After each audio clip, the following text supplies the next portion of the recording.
Hello students, welcome to Saha institute Jawahar Navodaya বিদ্যালয় প্রবেশিকা পরীক্ষার অঙ্ক ক্লাস সংখ্যা তত্ত্ব বই। তো জওহর নবোদয় বিদ্যালয় প্রবেশিকা পরীক্ষার ক্ষেত্রে সর্বাধিক গুরুত্বপূর্ণ যে চ্যাপ্টার আমাদের নিশ্চিত নবোদয় বইয়ের 1 নম্বর চ্যাপ্টার সংখ্যা তত্ত্ব। কেন এটা সব থেকে বেশি গুরুত্বপূর্ণ? কারণ এখান থেকেই সর্বাধিক অঙ্ক পরীক্ষায় আসতে দেখা যায় প্রতি বছর। তো আমরা যেহেতু গুরুত্বপূর্ণ চ্যাপ্টার এবং অনেক অঙ্ক এখানে শেখার আছে, তাই এই চ্যাপ্টারটার উপরেই আমরা একটা বই প্রকাশ করেছি। বইটির নাম সংখ্যা তত্ত্ব। তো এই বইয়ে 1600টার বেশি অঙ্ক রয়েছে এবং এই সবকটি অঙ্ক যদি তুমি ঠিকভাবে শিখতে পারো, নবোদয় বিদ্যালয় প্রবেশিকা পরীক্ষাতে কোনোদিন কোনো সংখ্যা তত্ত্বের অঙ্ক তোমার কাছে অজানা থাকবে না। তাই ভীষণ মনোযোগ সহকারে তোমরা এই বইয়ের অঙ্কগুলিকে শিখবে এবং খাতায় নোট ডাউন করবে। তোমরা এই বইয়ের এগেনস্টে একটা মোটা খাতা তৈরি করবে, সেই খাতার উপরে নাম দেবে সংখ্যা তত্ত্বের খাতা। এবং এই বই থেকে তুমি যা যা শিখবে, পরপর ক্লাস অনুযায়ী আমি যা যা তোমাদেরকে শেখাবো সেগুলিকে সব নোট ডাউন করবে ফ্রেশ ভাবে। আর ক্লাসের মধ্যে আমি যা করাবো সেটা রাফ খাতাতে টুকে রাখবে। তো দেখো, এই বইয়ের একদম শুরুতে চার্ট রয়েছে এবং মুখস্থ করার বিষয়বস্তু রয়েছে। সেগুলি রয়েছে 1 নম্বর পেজ, 2 নম্বর পেজ, 3 নম্বর পেজে 15টি চার্ট রয়েছে, যে চার্টগুলি তোমরা একটু ভালো করে লক্ষ্য করো। এই চার্টগুলির মাধ্যমে তুমি সংখ্যাতত্ত্ব বইয়ের পরবর্তী অঙ্কগুলো করার সময় যে সহযোগিতা পাওয়ার কথা সেটা পাবে। এই 15টি চার্টের পরে চলে আসছে উদাহরণ মালা। এখানে 81টি উদাহরণ রাখা হয়েছে এবং প্রত্যেকটা উদাহরণের উত্তরগুলোকে এখানে করে দেওয়া হয়েছে। এই উদাহরণমালা থেকে ধারণা নিয়ে তুমি এখানের 1600টি অঙ্ক করতে পারবে। তারপরেও আমি এখানে যত অঙ্ক আছে সেই অঙ্কগুলোকে ক্রমশ এগিয়ে যাব সলভ করতে করতে। একই ধরনের অঙ্ক যদি হয়, একই ধরনের 10টা, 5টা, 4টে, 15টা অঙ্ক থাকলেও থাকতে পারে। যদি ওই রকম অঙ্ক হয় তাহলে আমি হয়তো 2টো অঙ্ক তোমাদের দেখিয়ে দেব এবং বাকি অঙ্কগুলো তোমাদেরকে বলবো রাফে তোমরা সলভ করো, এবং রাফ করার পরে আমাদের কাছ থেকে দেখিয়ে নিতে হবে। দেখিয়ে নেবার পর তুমি ফ্রেশ খাতাতে সেগুলিকে সলভ করে নেবে। তাহলে চলো আমরা হোয়াইট বোর্ডে যাব এবং প্রশ্নমালা থেকে অঙ্ক এক এক করে আমরা করতে শুরু করব। আর উদাহরণমালাটা তোমরা যে অঙ্কগুলো করছি তার সাথে রিলেটেড যে কটা উদাহরণ রয়েছে সেগুলোকে দেখে নিজেরা ধারণাকে ক্লিয়ার করে নেবে। তাহলে এবার হোয়াইট বোর্ডে চলো। তো প্রশ্নমালাতে আমরা প্রথম যে সমস্যাটি পাচ্ছি সেটি সংখ্যা কাকে বলে, অর্থাৎ সংখ্যাতত্ত্ব চ্যাপ্টারের একদম গোড়ার কথা। যাকে নিয়ে চ্যাপ্টার তাকে জানতে হবে প্রথমে। সংখ্যা, সংখ্যা কি এই বিষয়টা আমরা প্রথমে বুঝে নেব বোর্ড ওয়ার্কের মাধ্যমে। সংখ্যার শ্রেণী বিভাগগুলো জানবো। তো আজকে আমরা ক্লাসে কত দাগ থেকে কত দাগ পর্যন্ত অঙ্ক করব? 1 দাগ থেকে 21 দাগ পর্যন্ত অঙ্কগুলিকে করে নেব এই বইয়ের থেকে। তো চলে আসবো প্রথমে সংখ্যা কাকে বলে। দেখো, 1 দাগে তোমরা বইয়ে দেখতে পাচ্ছ সংখ্যা কাকে বলে। তো সংখ্যা হচ্ছে কিছু গাণিতিক চিহ্ন। যেমন মনে করো, এই একটা চিহ্ন হতে পারে, এই একটা চিহ্ন হতে পারে, এই একটা চিহ্ন হতে পারে, এই একটা চিহ্ন হতে পারে, এই একটা চিহ্ন হতে পারে, এরকম একটা চিহ্ন হতে পারে, এরকম একটা চিহ্ন হতে পারে, এটাও একটা চিহ্ন হতে পারে। তো এই যে যতগুলো চিহ্ন এখানে আমি লিখেছি, এই চিহ্নগুলির মধ্যে গাণিতিক চিহ্ন, অর্থাৎ গাণিতিক কথার অর্থটা কি এইটা আমাদের বুঝতে হবে। গাণিতিক চিহ্ন, গাণিতিক চিহ্ন বলতে বোঝায় গণিত। গণিত কথার অর্থ হচ্ছে অঙ্ক, অঙ্ক করা। গণিত বোঝার জন্য আমরা কিছু চিহ্নকে ব্যবহার করব, অর্থাৎ গণিতকে করার জন্য, অর্থাৎ অঙ্ক করার জন্য আমরা যে চিহ্নগুলো ব্যবহার করি সেই চিহ্নগুলোর মধ্যে এইটা একটা চিহ্ন, এটা একটা চিহ্ন, এটা একটা চিহ্ন, এইটা একটা চিহ্ন, আবার এটাও একটা চিহ্ন। গণিতকে বোঝার জন্য আমরা এই রকম চিহ্ন ব্যবহার করি, এই রকম চিহ্ন ব্যবহার করি, এই চিহ্ন ব্যবহার করি, মাথায় এরকম বার চিহ্ন ব্যবহার করি, এরকম ডট চিহ্ন ব্যবহার করি, অনেক চিহ্ন ব্যবহার করি। সব চিহ্নগুলোকে বলা হয় গাণিতিক চিহ্ন। কি বলা হয়? গাণিতিক চিহ্ন। এই গাণিতিক চিহ্নগুলির মধ্যে সবাই কিন্তু সমান কাজ করে না। এর কাজ আর এর কাজ কি এক? এও যে কাজ করে এও সেই কাজ করে, আবার এও যে কাজ করে এও সেই কাজ করে। করে কি? করে না। এর কাজ আলাদা, এর কাজ আলাদা, এর কাজ আলাদা। আচ্ছা, যদি এর কাজ আর এর কাজ একই হয় তাহলে তো সব ক্ষেত্রেই 5 যোগ 2 সমান সমান 7, আবার 5 ভাগ 2 সমান সমান 7, এটাই তো লিখতে হবে। এর কাজ আর এর কাজ তাহলে এক হবে? হবে না। এক্ষেত্রে কিন্তু আলাদা হয়ে যাবে। এখানে কত হবে? 2.5 হয়ে যাবে। কেন হবে, কিভাবে হবে, আমরা পরবর্তীতে আসবো। আমরা মনে করে নিলাম আজকের ক্লাসে আমরা এসব কিছু জানিই না। এ কি জিনিস বুঝিই না। আমরা একেবারে এইসব কিচ্ছু জানি না। আমরা শুধু জানি যে অঙ্ক বইয়ের মধ্যে এরকম কিছু চিহ্ন খুঁজে পাওয়া যায়। এবার প্রশ্ন হচ্ছে চিহ্নগুলো কি কি কাজ করে, এগুলো আমরা পরে শিখবো। কিছুই জানি না। আমরা শুধু এইটুকু জানি এই চিহ্নগুলোকে বলা হয় গাণিতিক চিহ্ন। কি বলা হয়? গাণিতিক চিহ্ন বলা হয়। এই গাণিতিক চিহ্নগুলির মধ্যে যে গাণিতিক চিহ্নগুলি এই যে এই একটা, এই একটা, এই একটা, এই একটা, এই যে গাণিতিক চিহ্নগুলো কোনো কিছুর পরিমাণকে বোঝায়। পরিমাণকে বোঝায়। যেমন ধরো এটা কি? এটা হচ্ছে একটা ঝুড়ি। এটা কি? এই ঝুড়িটার মধ্যে পটাপট করে একটা একটা করে আম রাখছি। আমগুলো সবের মধ্যে ঢুকে যাচ্ছে, তাই তো? এবার বলা হলো আমের পরিমাণটা বলো তো, এরকম একটা আম নাকি এতগুলো আম? এবার এই আমের পরিমাণটা বোঝাতে গিয়ে আমাদের বলতে হবে 1টা 2টো 3টে 4টে 5টা 6টা। এই যে একটা গাণিতিক চিহ্ন, এটা দিয়ে কি বোঝালাম আমি? আমের পরিমাণ। কতগুলি আম, পরিমাণ বোঝায় যাকে, তাকে সংখ্যা বলে। যা দিয়ে কোনো কিছুর পরিমাপ করা হয় বা পরিমাপের পরিমাণটাকে বোঝায়। যে গাণিতিক চিহ্ন দিয়ে কোনো রাশির পরিমাণকে প্রকাশ করা হয়, কত পরিমাণে আছে, তাকে সংখ্যা বলে। এবার সংখ্যার মধ্যে আমরা বলছি আমার হাতে কয়টা পেন? একটা পেন, একটি পেন। তাহলে এই হচ্ছে চিহ্ন, গাণিতিক চিহ্ন। এটা দিয়ে আমি এই একটা পেনকে বোঝালাম, তাই তো? আমি কটা আঙ্গুল দেখাচ্ছি? দুটো। তাহলে এখানে এইটা লিখলাম। এটা একটা গাণিতিক চিহ্ন। এটা দিয়ে আমার কতগুলো আঙ্গুল, তার পরিমাণটা বোঝালো। হ্যাঁ, এবার আমি বললাম আমার একটা মাথা, এই পাশে আরেকটা হবে, এই পাশে আরেকটা হবে। কয়টা মাথা হবে? 3টে মাথা হবে। তাহলে এখানে 3 লিখলাম। তাহলে এই গাণিতিক চিহ্নটা দিয়ে আমি কি করলাম? মাথা কতগুলি তার পরিমাণটাকে বোঝালাম। তাহলে এরকম পরিমাণ যখন বোঝাবে তখন তাকে আমরা কি বলবো? সংখ্যা বলবো। কাকে বলবো? গাণিতিক চিহ্নগুলোকে। তাহলে সংখ্যা কাকে বলে? সবাই এবার তোমরা আশা করি লিখতে পারবে। যে গাণিতিক চিহ্ন দিয়ে কোনো রাশির পরিমাণকে প্রকাশ করা হয় তাকে সংখ্যা বলে। এবার আমাদের এই বইয়ে এইখানে সংখ্যা কাকে বলে এর 4টে অপশন দেওয়া আছে।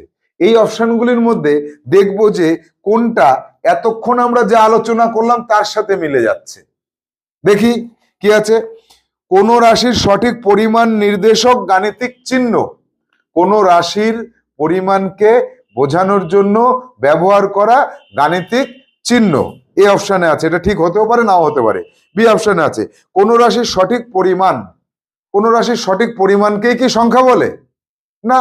সঠিক পরিমাণকে সংখ্যা কেন বলবো? গণিতের পরিমাণ, অঙ্কের পরিমাণকে সংখ্যা বলবো? বলবো না। কোনোটাই সঠিক নয়। না, এখানে বাকি 3টের কোনোটাই সঠিক নয়, এরকম হতে পারে না।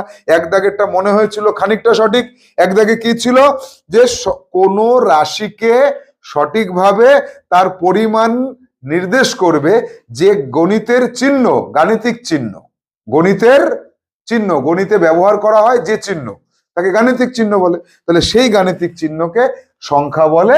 আমরা পেয়ে গেছি 1 2 3 4 5 6 7 8 9 10 ইত্যাদি। এগুলোকে কি বলছি তাহলে? এগুলোকে সংখ্যা বলছি। এগুলোকে আবার গাণিতিক চিহ্ন বলছি। এই গাণিতিক চিহ্নগুলোকে কি বলবো? সংখ্যা বলবো। কেন? এটা দিয়ে এই কটা আম বোঝাচ্ছে, রসগোল্লা বোঝাচ্ছে। এটা দিয়ে এই কটা রসগোল্লা বোঝাচ্ছে। এটা দিয়ে এই কটা রসগোল্লা বোঝাচ্ছে। এটা দিয়ে এই কটা বোঝাচ্ছে। তাহলে এই যে এটা দিয়ে এই যে এই কটা রসগোল্লাকে বোঝাবো কাকে দিয়ে?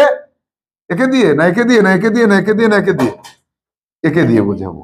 তাহলে একে বোঝানোর জন্য একটা নির্দিষ্ট চিহ্নকে ব্যবহার করতে হবে। ওই নির্দিষ্ট গাণিতিক চিহ্নটার নাম হবে কি? সংখ্যা। সংখ্যা হবে। কি হবে? সংখ্যা হবে। এবার আমরা চলে আসব সংখ্যার বিভিন্ন ভাগগুলোতে। বিভিন্ন ভাগগুলোতে তোমরা হাতের সামনে বই রেখেছো সবাই? হাতে খাতা আছে? খাতায় নোট করে নেবে। সংখ্যার শ্রেণী বিন্যাসে আমরা এবার প্রথমে আসবো। সংখ্যার শ্রেণী বিভাগের মধ্যে প্রথম যেটা রয়েছে সেটা হচ্ছে স্বাভাবিক সংখ্যা এবং স্বাভাবিক সংখ্যা নয়। তো স্বাভাবিক সংখ্যা বলতে আমরা কি বুঝি? যে সংখ্যাগুলি, এবার তো সংখ্যা জেনে গেছি, তাহলে যে সংখ্যাগুলি পরপর পরপর করে আস্ত বিষয়বস্তুকে প্রকাশ করে। একটা আস্ত আম, এটা হচ্ছে একটা আস্ত আম, এটা দিয়ে এই আমটাকে প্রকাশ করব এইটা দিয়ে। এরকম আর একটা আম হলে এই কটা হবে, আর একটা হলে এই কটা হবে, আর একটা হলে এই কটা হবে। এই যে পরপর পরপর যে গোটা বিষয়বস্তুকে বোঝানোর জন্য যে সংখ্যাগুলিকে আমরা ব্যবহার করছি, এগুলোকে বলা হচ্ছে স্বাভাবিক সংখ্যা। এক থেকে শুরু করে কোথায় গিয়ে শেষ হয় সেটা আমরা জানবো এবার। 1 2 3 4 5 6 7 8 9 10 11 12 13 14 15 16 এইভাবে গুনতে গুনতে গুনতে গুনতে সকাল থেকে সন্ধ্যে পর্যন্ত গুনলাম 1 কোটি, আবার গুনলাম 2 কোটি, আবার গুনলাম 3 কোটি, আবার গুনলাম 4 কোটি। কত কোটি পর্যন্ত যেতে পারবো কেউ জানো? অসংখ্য পর্যন্ত যেতে পারবো। তাহলে স্বাভাবিক সংখ্যা আছে, এই একের আগেও একটা শূন্য থাকে। এই শূন্য বিষয়ে আমরা পরবর্তীতে আলোচনা করব।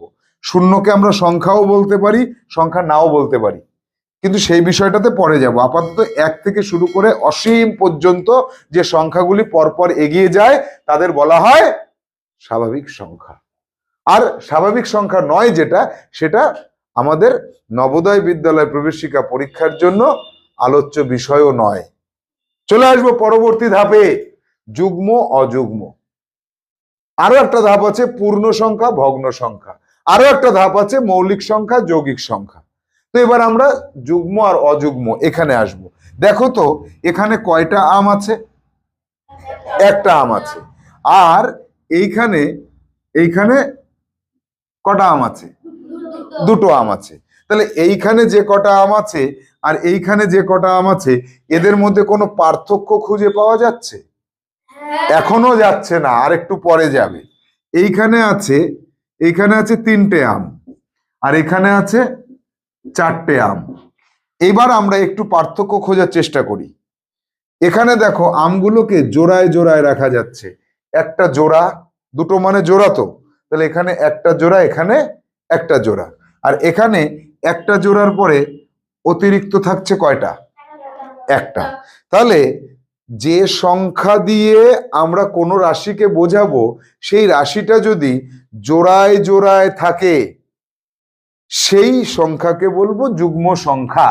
যুগ্ম সংখ্যা দেখো জোড়ায় জোড়ায় আছে 4টে। আবার যদি 6টা বলি তাহলে দেখো জোড়া জোড়া হবে, সব জোড়ায় জোড়ায় আছে তো। হ্যাঁ, যদি 8টা বলতাম তাহলে এই এক জোড়া, এই এক জোড়া, এই এক জোড়া, এই এক জোড়া, জোড়ায় জোড়ায় হচ্ছে। তাহলে যে সংখ্যাগুলি জোড়া বস্তুকে নির্দেশ করে, জোড়া জিনিসকে নির্দেশ করে, জোড়া ঘটনাকে নির্দেশ করে, তাকে বলা হয় যুগ্ম সংখ্যা। গণিতের ভাষায় অন্য আরেকটা ব্যাখ্যা আছে, সেটা বলছি।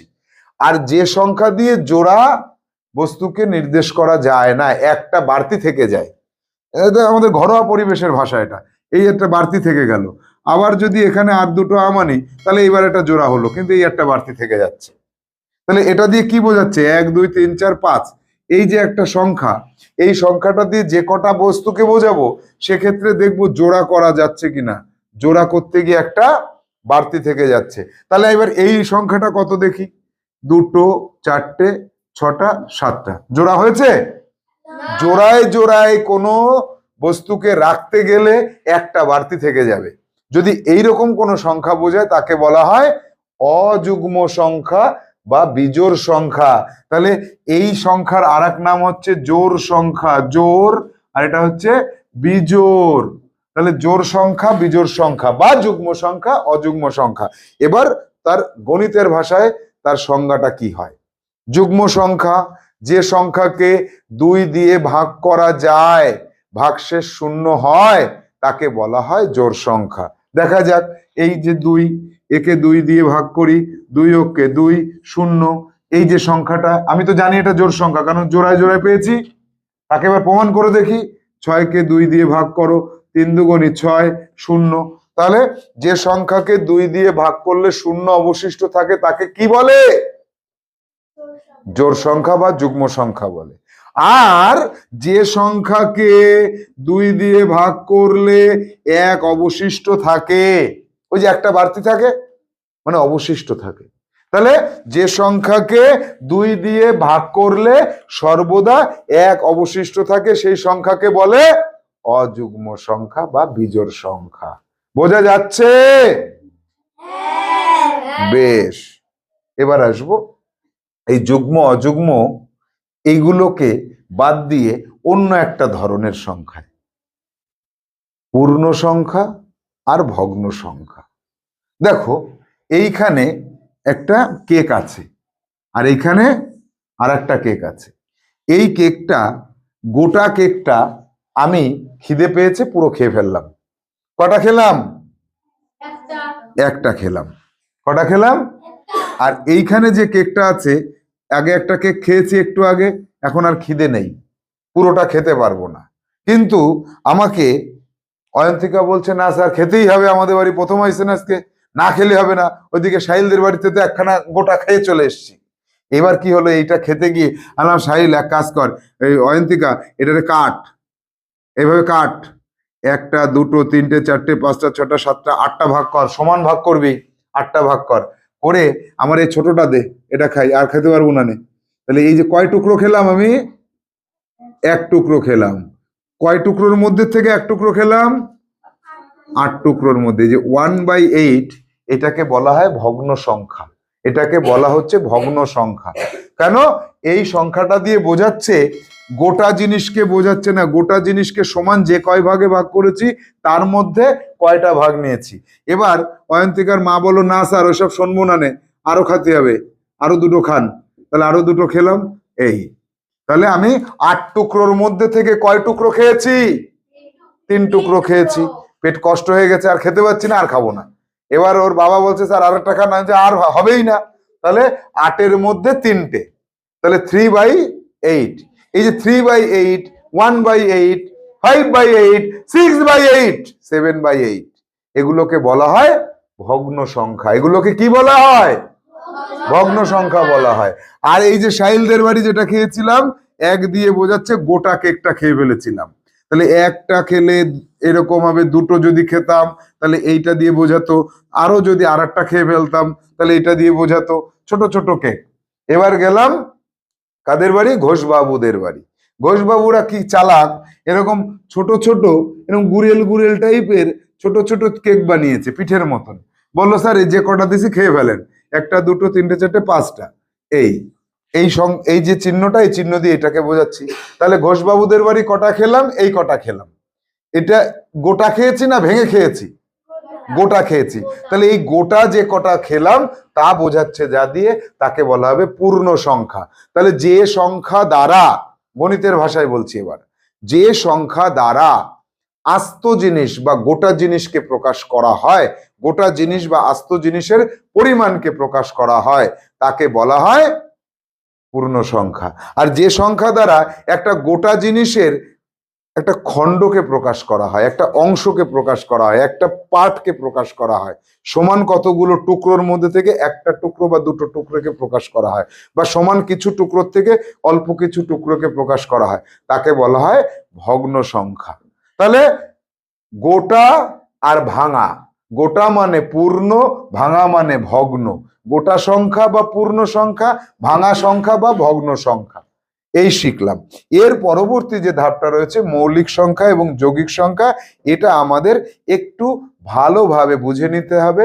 এটাকে বুঝতে গেলে তোমাদের মাইন্ডটাকে ঠান্ডা রাখতে হবে। ঠান্ডা মাথায় বিষয়টাকে বুঝবো এবং খাতায় নোট ডাউন করব। তাহলে আমরা বোর্ডে কি দেখতে পাচ্ছি? বোর্ডে দেখতে পাচ্ছি যে একটা চার্ট, ছোট্ট 3টে চার্ট দেখতে পাচ্ছি। আর এখানে দেখতে পাচ্ছি লেখা রয়েছে উৎপাদক আর গুণনীয়ক, দুটোই সেম কথা। কাকে বলে, কি জিনিস জানার দরকার নেই। যদি ওটা জানতে পারি তাহলে গণিতের ভাষায় মৌলিক সংখ্যা এবং যৌগিক সংখ্যা কাকে বলে সেটার ব্যাখ্যা দিতে পারবো, একটু পরেই সেটা পারবো। কিন্তু আমরা গণিতের ভাষায় যাওয়ার আগে আমরা জেনে নেব আমাদের বাস্তব জীবনের ভাষায়। বাস্তব জীবনে তোমরা ছোটবেলা থেকে যোগ বিয়োগ গুণ ভাগ করেছো? কখনো করেছো? করেছো, বেশ। এবার এই যে ভাগ, এই অঙ্কটা কি করেছো? ভাগ অঙ্কের কথা মনে আছে সবার? বেশ, তাহলে 2 এটাকে কি বলছে? 2 বলছে। এই 2 যে সংখ্যা, একে 1 দিয়ে ভাগ করা যায়, 2 দিয়ে ভাগ করা যায়। এছাড়া আর কোন সংখ্যা আছে যা দিয়ে 2 কে ভাগ করতে পারবো?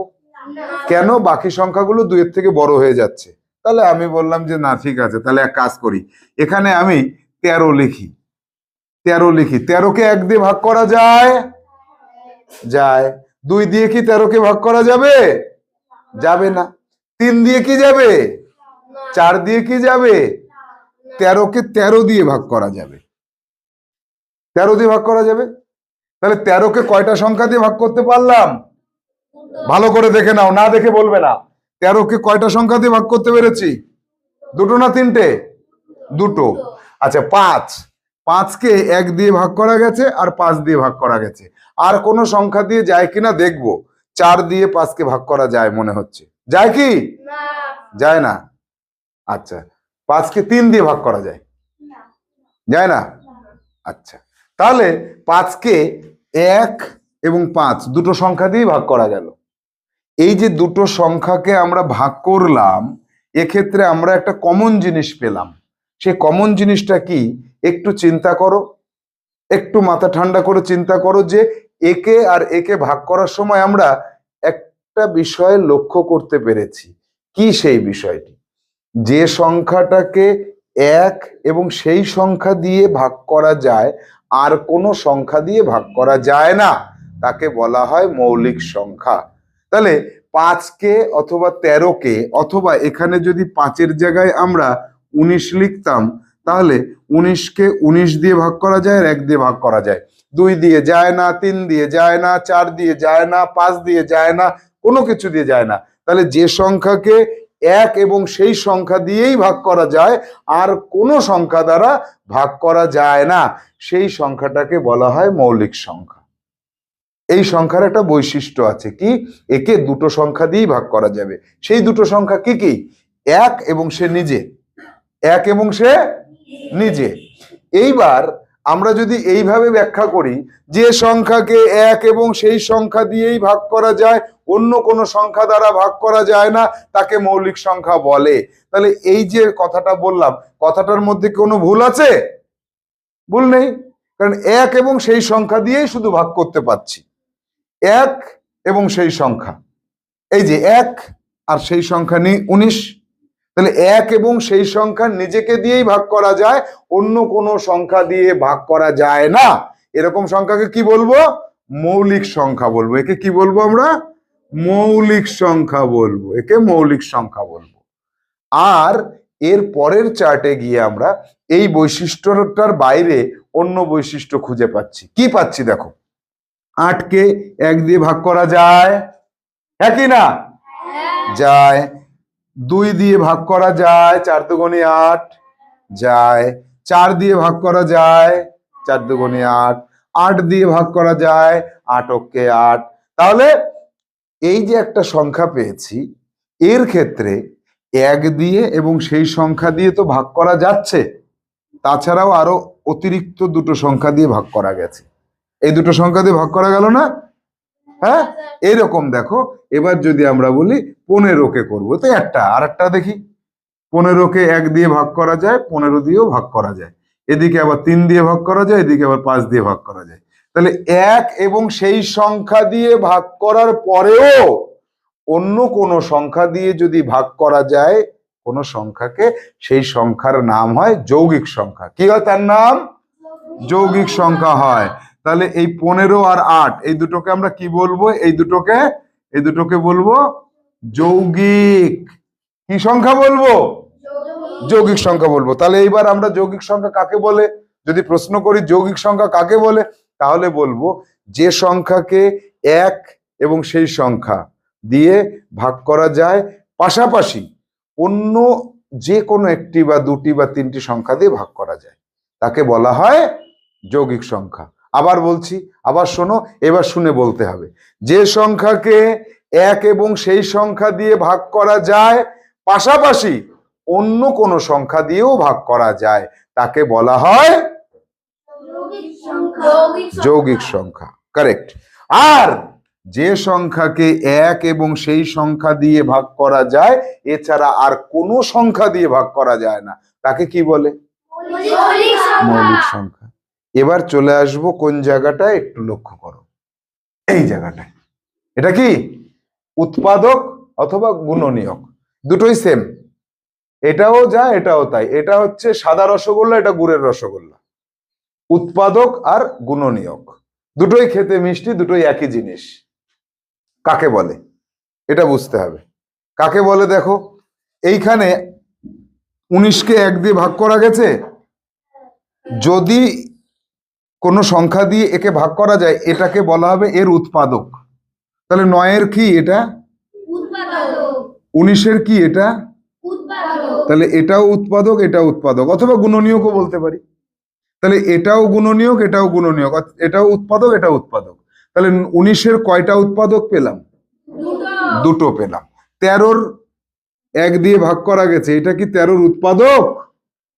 হ্যাঁ, 13কে 13 দিয়ে ভাগ করা গেছে, তাহলে এই 13-র কি এটা উৎপাদক? হ্যাঁ। তাহলে এই 13-র কয়টা উৎপাদক পেয়েছো? দুটি উৎপাদক পেলাম। 19-এর কয়টা পেলাম? দুটি পেলাম। তাহলে যে সংখ্যার মাত্র দুটি উৎপাদক থাকে, তাকে কি বলে? মৌলিক সংখ্যা বলে। তাহলে মৌলিক সংখ্যা কাকে বলে? যে সংখ্যাকে এক এবং সেই সংখ্যা দিয়ে ভাগ করা যায়, আর কোনো সংখ্যা দিয়ে ভাগ করা যায় না, তাকে মৌলিক সংখ্যা বলে। এটা লিখলে যেমন সঠিক, এর পাশাপাশি গণিতের ভাষায়, ভদ্র ভাষায়, নম্র ভাষায় বললে হবে কি, যে সংখ্যার মাত্র দুটি উৎপাদক থাকে, এক এবং সে সংখ্যা নিজে, সেই সংখ্যার নামই মৌলিক সংখ্যা। বোঝা গেল? হ্যাঁ কি না? আচ্ছা, এবার যৌগিক সংখ্যায় আসবো। যে সংখ্যার দুটোর বেশি উৎপাদক থাকে, এখানে 4টে আছে, কোনোটা 3টে থাকতে পারে, কোনোটার 5টা থাকতে পারে, কোনোটা 10টা থাকতে পারে, কোনোটার 20টা থাকতে পারে। অর্থাৎ যে সংখ্যার ক্ষেত্রে দুটোর বেশি উৎপাদক থাকে, সেই সংখ্যাকে কি বলে? যৌগিক সংখ্যা বলে। যে সংখ্যার মাত্র দুটো উৎপাদক, তার নাম মৌলিক সংখ্যা। আর যে সংখ্যার দুটো উৎপাদকের বেশি, 3টে 4টে 5টা 6টা 7টা, অর্থাৎ দুটোর বেশি, তাকে কি বলবো? যৌগিক সংখ্যা। যে সংখ্যার দুটোর বেশি উৎপাদক, তার নাম কি? যৌগিক সংখ্যা। আর যে সংখ্যার মাত্র দুটোই উৎপাদক, তার নাম কি? তাহলে যৌগিক আর মৌলিক সংখ্যা আমরা বুঝে গেলাম। যে সংখ্যাকে দুটো সংখ্যা দিয়ে ভাগ করা যায় বা দুটো উৎপাদক, তার নাম হচ্ছে যৌগিক সংখ্যা। যে সংখ্যাকে দুটোর বেশি সংখ্যা দিয়ে ভাগ করা যায় বা দুটোর বেশি উৎপাদক, তার নাম যৌগিক সংখ্যা। এইবার আমরা এমন একটা সংখ্যাকে খুঁজে পেয়েছি, রাস্তা দিয়ে আজকে বাড়ির থেকে আসার সময় রাস্তায় পেয়েছিলাম, কুড়োয় পকেটে করে নিয়ে এসেছি। পকেটের থেকে এবার বের করব, পকেটের মধ্যে রয়েছে, কি করব এবার? বের করব। বের করার পরেই কিন্তু মজা। বাড়ির থেকে আসার সময় আমি একে খুঁজে পেয়েছিলাম, পকেট থেকে বের করে ফেলেছি। এটা কি?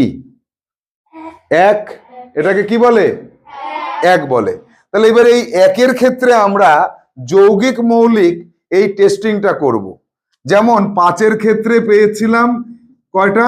1 এবং 5, এই দুটো উৎপাদক পেয়েছিলাম। 8-এর ক্ষেত্রে কি পেয়েছিলাম? 1 2 4 8, 8-এর ক্ষেত্রে 4টে উৎপাদক পেয়েছিলাম।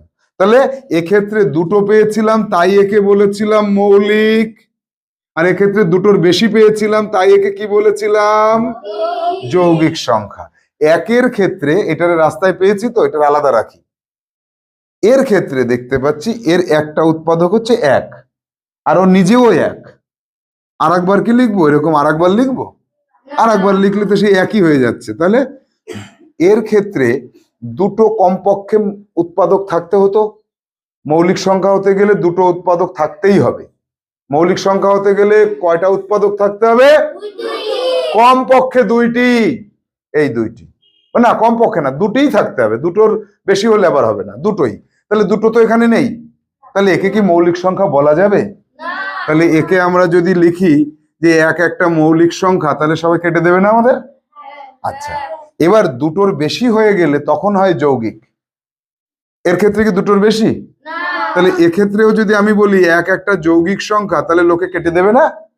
তাহলে এক হচ্ছে এমন একটা সংখ্যা যার দুটো উৎপাদক নেই, তাহলে মৌলিক না। দুটোর বেশি আছে কিনা দেখি, একটা আর নেই, পাচ্ছ আর? তাহলে এটা যৌগিকও না। তাহলে এক কি? রাস্তায় কুড়োই পেলাম, কি পেলাম? এক হচ্ছে এমন একটা সংখ্যা যা মৌলিকও না যৌগিকও না। কেন মৌলিক না? কারণ এর দুটো উৎপাদক নেই। কেন যৌগিক না? কারণ এর দুটোর বেশি উৎপাদক নেই। তাহলে এটাকে কি বলবো? না মৌলিক না যৌগিক, এর কিছু পাওয়া বলার দরকার নেই। একে আমরা কোন পাশে রাখবো? মৌলিকের পাশে না যৌগিকের পাশে? কোনো পাশেই রাখবো না। কেন? রাস্তায় কুড়িয়ে পেয়েছি, ফেলে দাও, বাড়ির পেছনে ফেলে দাও। কিন্তু এর আর একটা নাম আছে। এর একটা নাম আছে কি, এইটা দিয়ে যা বোঝায়, একটা রসগোল্লা বোঝায়। জোড়া হয়নি, তাই তো? জোড়া যদি না হয় তাহলে বিজোড়, জোড়া না হলে তাহলে এক হচ্ছে একটা বিজোড় সংখ্যা, কিন্তু যৌগিক মৌলিক কোনোটাই না। বোঝা গেল? তাহলে এক হচ্ছে একটা বিজোড় সংখ্যা, যৌগিকও না মৌলিকও না। আবার স্বাভাবিক যে সংখ্যাগুলো আছে তার শুরু একের থেকে শুরু না? হ্যাঁ, 1 টাকা 2 টাকা 3 টাকা 4 টাকা 5 টাকা, ডেলি 1 টাকা করে জমালে কয় হয়? প্রথম দিনে 1 টাকা হয়, তাহলে শুরুর দিনে 1 টাকা। তাহলে এটা হচ্ছে সংখ্যা তত্ত্বের স্বাভাবিক সংখ্যার মধ্যে শুরু, বিজোড়। যৌগিক মৌলিক কোনোটাই না। তাহলে যদি বলা হয় এবার একের সংজ্ঞা দাও, তাহলে কি করব?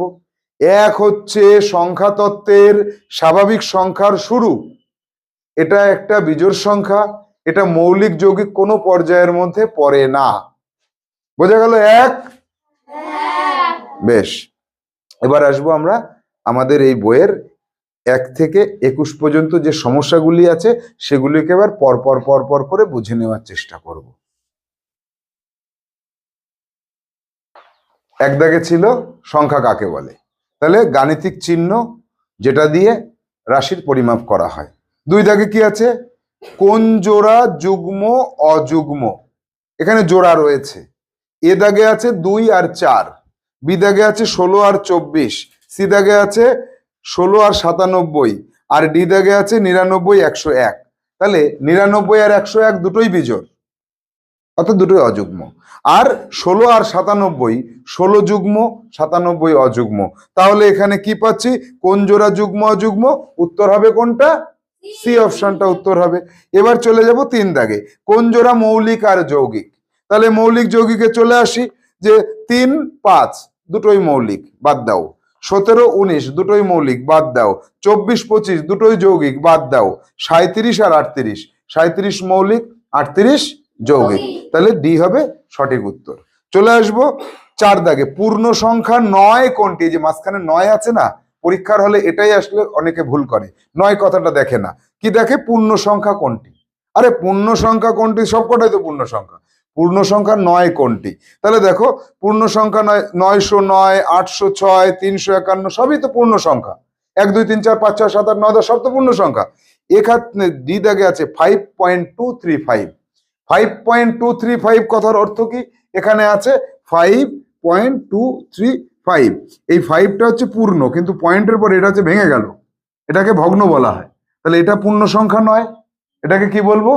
দশমিক ভগ্ন সংখ্যা। ভগ্ন সংখ্যার মধ্যে আবার একটা দশমিক আছে, দশমিক ভগ্ন সংখ্যা আর নর্মাল ভগ্ন সংখ্যা, পরে শিখবো। তাহলে ভগ্ন সংখ্যা হওয়ার জন্য এটাকে বলবো পূর্ণ সংখ্যা নয়। ভগ্নাংশে ভগ্নাংশ প্রকাশ করছে কোনটি? 5/7, 3 পূর্ণ 1 এর 2, 51.07 সবকটাই ভগ্ন সংখ্যা। তাহলে ডি অপশনে কি আছে লক্ষ্য করো তো, ডি অপশনটা পড়ো সবাই। ডি অপশনে আছে সবকটি সঠিক, অর্থাৎ এ সঠিক, বি সঠিক, সি সঠিক। তাহলে সবকটা কি হলো এখানে সঠিক হলো। চলে আসবো পরের অঙ্কটা।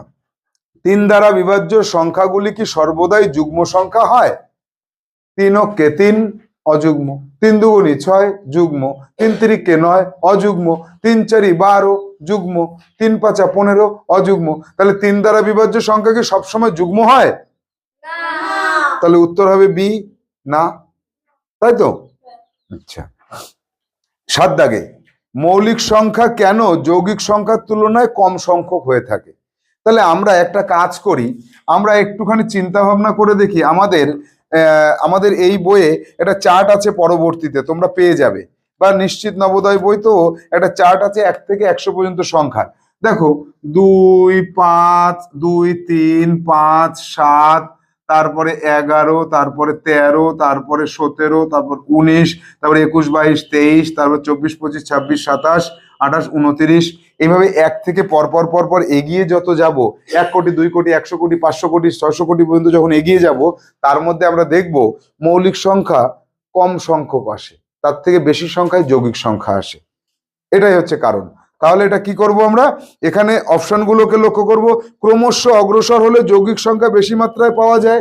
তারপরে বি অপশন আছে মৌলিক সংখ্যা মানুষের অপছন্দ, যৌগিক সংখ্যা মানুষ বেশি পছন্দ করে, কোনোটি নয়। না, এক্ষেত্রে 1 দাগে যেটা আছে, এ দাগে যেটা আছে, ক্রমশ অগ্রসর হলে 1, 2, 3, 4, 5, 6 ক্রমশ অগ্রসর হলে দেখা যায় যে মৌলিক সংখ্যা কম থাকে আর যৌগিক সংখ্যা বেশি থাকে। এটাই কারণ। এবার আসবো 8 দাগে সংখ্যা তত্ত্বে শুরু কোথায়, 1 না 0? আপাতত আমরা জানি 1, এই অপশনটা সঠিক। কিন্তু কিছুদিন পরে আমরা যখন শূন্য সম্পর্কে ধারণা পাবো তখন বলবো বি অপশনটা সঠিক, 0 থেকে সংখ্যা তত্ত্বে শুরু। 1 থেকে শুরু না 0 থেকে শুরু, এরকম প্রশ্ন যদি আসে তাহলে আমরা যখন সব জেনে যাব তখন বলবো 0 থেকে শুরু। বোঝা গেল? শূন্যকে একটা সংখ্যা বলা হয়। তাহলে আজকে আমরা জানলাম যে শূন্যকে একটা সংখ্যা বলা হয়, কিন্তু সে বিষয়ে আমরা জানি না, জানবো। ক্লিয়ার হলো? আসবো এবার 8 দাগে সংখ্যা তত্ত্বে শুরু কোথায় গেল? 9 দাগে গেল যে যৌগিক সংখ্যার কয়টি উৎপাদক থাকে? কমপক্ষে 3টি, তার বেশিও হতে পারে। তাহলে 2টি, 3টি, 2টির বেশি, 4টির বেশি, কোনটাকে সঠিক ধরবো? 2টির বেশি। 3টি হলেই হবে এরকম তো না, 3টির বেশি হতে পারে। তাহলে 2টোর বেশি। কটা উৎপাদক হতে হয়? 2টোর বেশি। বেশ। যুগ্ম ও অযুগ্ম সংখ্যার মধ্যে কোনটি বেশি মাত্রায় পাওয়া যায়? অযুগ্ম, যুগ্ম দুটির সংখ্যা সমান কোনোটি নয়। একটা কথা মনে রাখবে, এই মহাবিশ্বে যতগুলি সংখ্যা আছে তাতে জোড় বিজোড় সমান সমান থাকে, জোড় বিজোড় সমান সমান থাকে। যদি তাই হয় তাহলে শূন্যকে কি বলা হয়? শূন্য ওই জোড় বিজোড় সমান সমানের থেকে বাইরে, তখন শূন্য তো জোড় সংখ্যা, তাহলে জোড় সংখ্যা বেশি। ধরো 1 থেকে 1 কোটি পর্যন্ত যতগুলো সংখ্যা আছে জোড় বিজোড় দুটোই সমান আছে। এবার শূন্যকেও তো ধরতে হবে আমার। শূন্যকে ধরলে কি হচ্ছে? একটা জোড় সংখ্যা বেড়ে যাচ্ছে। সেক্ষেত্রে আমরা বলতে পারি যুগ্ম সংখ্যা বেশি আছে। এবার যদি তুমি প্রশ্ন করো, স্যার যুগ্ম সংখ্যা যদি শূন্যকে ধরেন তাহলে শেষের যে সংখ্যাটা সেটা অযুগ্ম, আমি তো জানি না শেষের সংখ্যা কি, তুমিও জানো না কি, তাহলে আমরা এক কাজ করব, শূন্যকে আপাতত পকেটে রেখে দাও, এই পাশের পকেটে। কি বলবো? যে শূন্যকে বাদ দিলে যুগ্ম আর অযুগ্ম সংখ্যা সমান সংখ্যক থাকে। যে কটা জোড় সংখ্যা সে কটাই বেজোড় সংখ্যা। জোরের পাশেই বেজোড় আর বিজোড়ের পাশেই জোড়, তাহলে সমান সমান ধরবো আপাতত। পরবর্তীতে তোমরা যখন অনেক বড় হয়ে যাবে তখন আবার শূন্যকে ধরে অনেক বিভিন্ন বিষয় শিখে নিতে পারবে। স্বাভাবিক সংখ্যা 9 কোনটি? দেখো আবার প্রশ্নে কি বলেছে? 9 কোনটি? স্বাভাবিক সংখ্যা কোনটি আর স্বাভাবিক সংখ্যা 9 কোনটি? পরীক্ষায় কিন্তু 9 দিয়ে প্রশ্ন আসে, আর পরীক্ষায় 9 দিয়ে প্রশ্ন আসলে কি হয়, সব ভুল করে 9টাকে আর দেখে না, দেখতে হবে। তাহলে কি হচ্ছে? 1 স্বাভাবিক সংখ্যা, 2 স্বাভাবিক সংখ্যা, 3 স্বাভাবিক সংখ্যা। আর আমি একটু আগেই আলোচনা করলাম যে স্বাভাবিক সংখ্যা 9 যেটা, সেটা আমাদের আলোচনার বিষয়বস্তু নয়, কিন্তু আমরা এখানে শিখে রাখবো √2, √2। এই যে যেটা আছে, এই যে √2, এটা কি জিনিস? স্বাভাবিক মনে হচ্ছে দেখে, অস্বাভাবিক লাগছে না? তাহলে এটা কাটা, এটা স্বাভাবিক সংখ্যা নয়। তাহলে এবার উত্তর কোনটা করবো? স্বাভাবিক সংখ্যা 9 কোনটি? ডি। 11-র উত্তর কি হবে? ডি হবে। এবার চলে আসবো কত দাগ? 12 দাগে প্রথম স্বাভাবিক সংখ্যাটি কোনটি?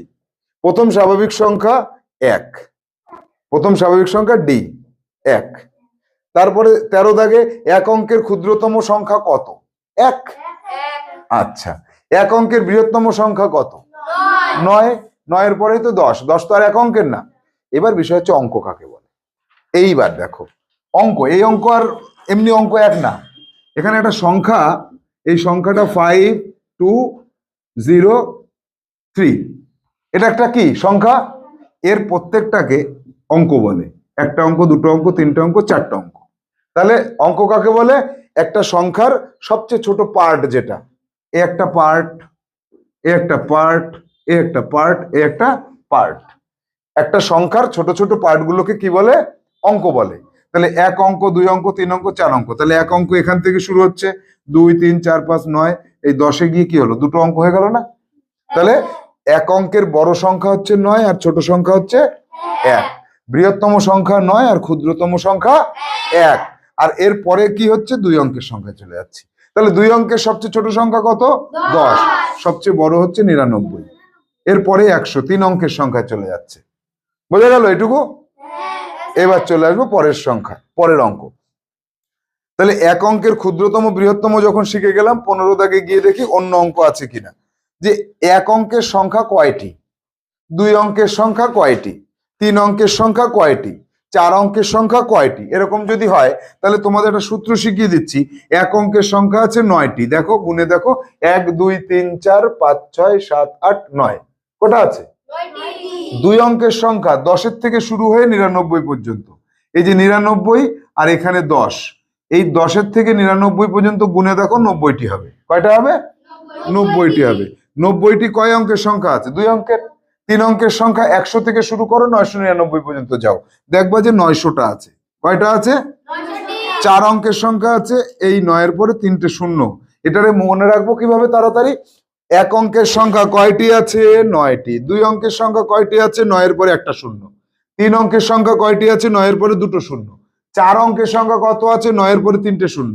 তাহলে এক অঙ্কের সংখ্যা 9টি, দুই অঙ্কের সংখ্যা 9-এর পরে একটা শূন্য, 9-এর পরে একটা শূন্য। তিন অঙ্কের 9-এর পরে 3 অঙ্ক, দুটো শূন্য। চার অঙ্ক, 3টে শূন্য। চার অঙ্কের ক্ষেত্রে 3টে শূন্য। যে কয় অঙ্কের সংখ্যা বলবে তার থেকে একটা কম শূন্য ধরবো। কি করব? একটা কম শূন্য ধরবো। এরপরে চলে আসব যে 20 দাগে। 20 দাগে আছে একটি যুগ্ম মৌলিক সংখ্যা কোনটি, দুটি পাশাপাশি মৌলিক সংখ্যার জোড়া কোনটি। এই যে দুটো সমস্যা পেলাম আমাদের সংখ্যা তত্ত্ব বই থেকে। এই বইটা মানে নবোদয় বিদ্যালয় প্রবেশিকা পরীক্ষার জন্য একটা গুরুত্বপূর্ণ বই, সংখ্যাতত্ত্ব চ্যাপ্টারে। এর বাইরে কোনো অঙ্ক আগামী 5000 বছরের মধ্যে পরীক্ষায় আসবে না। তাহলে যুগ্ম সংখ্যা দেখো 4 6 8, এদেরকে কি করা যায় জানো? এদেরকে 1 এবং সেই সংখ্যা বাদ দিয়ে 2 দিয়ে ভাগ করা যায়। সব যুগ্ম সংখ্যাকে 2 দিয়ে ভাগ করা যায়। তাহলে যুগ্ম সংখ্যার কোনোদিনও মৌলিক হতে পারে? পারে না। তাহলে যুগ্ম সংখ্যা মৌলিক হতে পারে না। 20 দাগের প্রশ্নে বলেছে একটা যুগ্ম মৌলিক সংখ্যা বলো, মানে এমন একটা মৌলিক সংখ্যা সেটা আবার জোড় সংখ্যা হয় কোনোদিন? কোন সময় হয়? 2 এর ক্ষেত্রে হয়। একে 1 দিয়েও ভাগ করা যায়, 2 দিয়েও ভাগ করা যায়। আবার এই 2 তো নিজেই, এই দুটো ছাড়া তো আর কোনো উৎপাদক নেই। তাহলে 2 হচ্ছে জোড় সংখ্যা কিন্তু মৌলিক। কেন মৌলিক হলো? কারণ এর দুটি উৎপাদক হলো। দুটি উৎপাদক হওয়ার জন্য মৌলিক। আবার একে 2 দিয়ে ভাগ করা গেছে, তাই এটা জোড় সংখ্যা। এরবার বলছে যে পাশাপাশি মৌলিক সংখ্যা। কোনোদিনও দুটো মৌলিক সংখ্যাকে পাশাপাশি পাওয়া যায় না, যায় না। যেমন ধরো 13 19, অনেক দূরে, তাই তো। তারপরে কত? 41 আর 47 দূরে। পাশাপাশি কোনোদিন মৌলিক সংখ্যা থাকে না। শুধু একটা ক্ষেত্রে থাকে, সেটা হচ্ছে এই জায়গাটায় থাকে। দেখো এই জায়গাটা দেখো, 2 আর 3, এও মৌলিক এও মৌলিক। তাহলে এই বিশ্ব ব্রহ্মাণ্ডে একটার পাশে আর একটা পাশাপাশি সংখ্যা এবং মৌলিক ও সংখ্যা কোথায় আছে? 2 আর 3, আর কোথাও নেই। বোঝা গেল? 21 দাগ পর্যন্ত আমরা করলাম। তাহলে আমরা আমাদের সংখ্যাতত্ত্ব নামক যে বইটি রয়েছে শাহ পাবলিকেশন থেকে প্রকাশিত, সেই বইয়ের 1 থেকে 21 দাগ পর্যন্ত শিখলাম। পরবর্তী ক্লাসে আমরা পরবর্তী অঙ্কগুলো শিখবো।